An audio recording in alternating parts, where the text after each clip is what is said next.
Assalamu alaikum to all of you. Myself Rahim Ali and my channel Let's Learn Mathematics.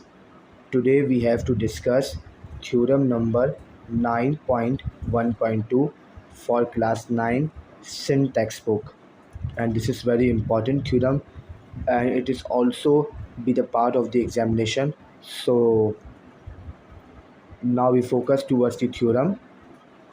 If two angles of a triangle if two angles of a triangle are congruent, यानी कि इसका मतलब ये है, अगर आपके सामने दो एंगल्स जो आपस में कॉन्ग्रुएंट है, वो भी गिवन ट्राइंगल ये आपके सामने मौजूद है। Given triangle A B C, इसके दो एंगल्स, यानी कि अगर मैं कहूँ कि जो बी एंगल है और जो सी एंगल है ये आपस में कॉन्ग्रुएंट है, then the side opposite to them are also congruent.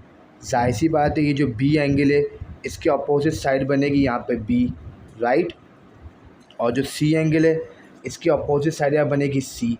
तो कहना ये चाह रहा है कि जो ये अपोजिट साइड है, ए से बी की पूरी मेजरमेंट और ए से सी की पूरी मेजरमेंट, ये आपको प्रूफ करना है यहाँ से लेकर यहाँ तक।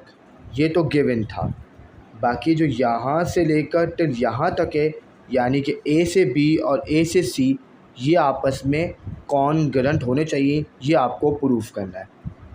तो सिंपल सी बात है, कॉन्ग्रुएंट करने के लिए पहले तो भाई मैं लिखूँगा स्टेटमेंट क्या बोलती है, गिवन क्या क्या चीज़ है। तो भाई देखो, जो चीज़ हमारे पास गिवन है वो मैं पहले मेंशन कर लेता हूँ। ओके स्टूडेंट्स, जो चीज़ गिवन है वो आपको बताया गया है कि दो एंगल्स, एक एंगल बी और एक angle C, these two angles are congruent, so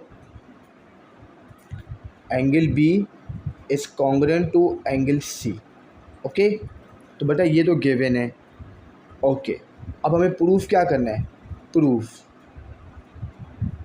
proof that, हमें क्या प्रूफ करना है, जो साइड अपोजिट है ए से बी और ए से सी, ये आपस में बराबर होनी चाहिए।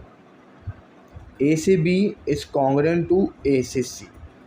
कॉन्ग्रुएंट से मुराद ये होता है कि उनकी मेजरमेंट और उनकी साइज़ सब कुछ बिल्कुल सेम होना चाहिए। ओके, अच्छा जी, तो बेटा मैंने ये बता दिया कि हमें ये चीज़ गिवन है और ये चीज़ हमें प्रूफ करनी है।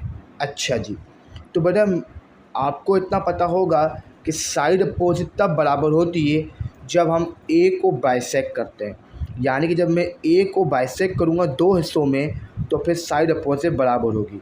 Just a minute. Okay class, अब आप देख सकते हैं कि मैंने यहाँ से एक बनाया है परपेंडिकुलर बाइसेक्टर।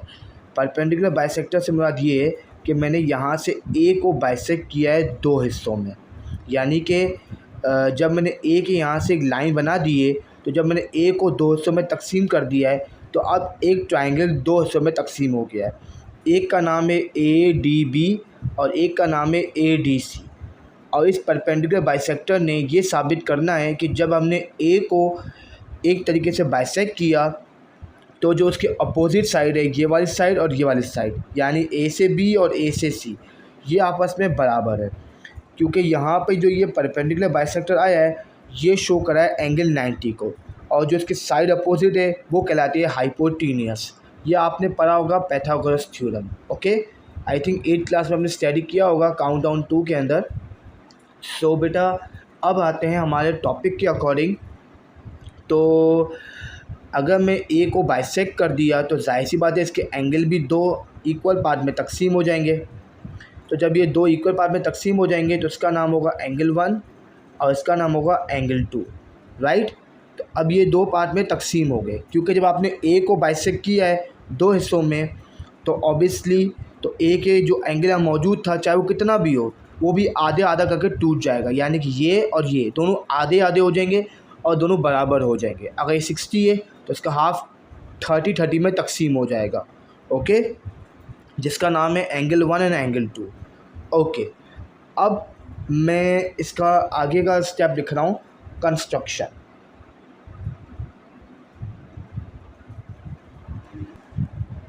ओके क्लास, अब मैंने यहाँ लिखा है construction, draw A D is the bisector of angle A meeting B C at point D. जाहिर सी बात है हमने यहाँ पे कंस्ट्रक्शन क्यों की, इसलिए की क्योंकि हमें ए बी और ए सी को बराबर करना है, और ये तब बराबर होगा जब आप ए को बाइसेक्ट करोगे। जब आपने ए को बाइसेक्ट किया दो हिस्सों में, तो जाहिर सी बात है इसके एंगल भी दो हिस्सों में तकसीम हो गए और इसकी साइडें भी दो हिस्सों में तकसीम हो गई, और ये 90 डिग्री आ गया जिसका नाम है ए सी डी, और ये मीट कर रहा है बी सी के साथ, यानी ये जो लाइन और टच करी है बी से सी को एट पॉइंट डी पर। ओके बेटा, अच्छा जी। तो अब इसके स्टेटमेंट और रीज़न्स जो मेन इंपॉर्टेंट जो आपको लिखना लाजमी है, पहले आपने बोर्ड में इस तरह से बनाना है और इस तरीके से उनको समझाना है, उसके बाद स्टेटमेंट और रीज़न देंगे तो आपको 100% अच्छे मार्क्स मिलेंगे। ओके स्टूडेंट्स, अब मैंने स्टेटमेंट और रीज़न्स यहाँ पे लिख लिए हैं और मैं आपको समझा रहा हूँ। In triangle A D B and in triangle A D C, यानी कि अगर मैं देखूँ ए डी बी और एक ए डी और सी, इसमें जो एंगल बी है और जो एंगल सी है ये दोनों आपस में बराबर है, ये दोनों आपस में बराबर है। क्यों बराबर है? क्योंकि ये तो गिवन है, पहले से क्वेश्चन में गिवन था, if two angles of a triangle are congruent. Okay, angle 1 is congruent to angle 2। Reason क्या है? कंस्ट्रक्शन। जब आपने ए को एक तरीके से बाइसेक्ट किया तो ए का जो एंगल था जितना भी था वो आपस में आधा आधा हो गया, इस वजह से ये कॉन्ग्रुएंट हो गया।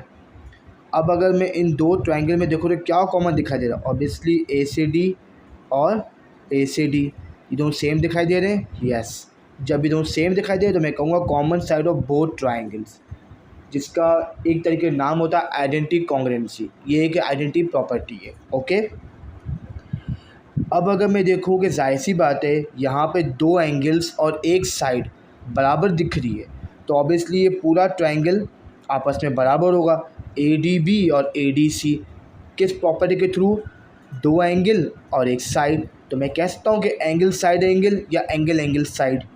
ओके, अब जब ये सब बराबर हो गया तो ऑब्वियसली जो उसके अपोजिट साइड होंगी ए से बी और ए से सी, ये भी आपस में बराबर होगा। क्यों?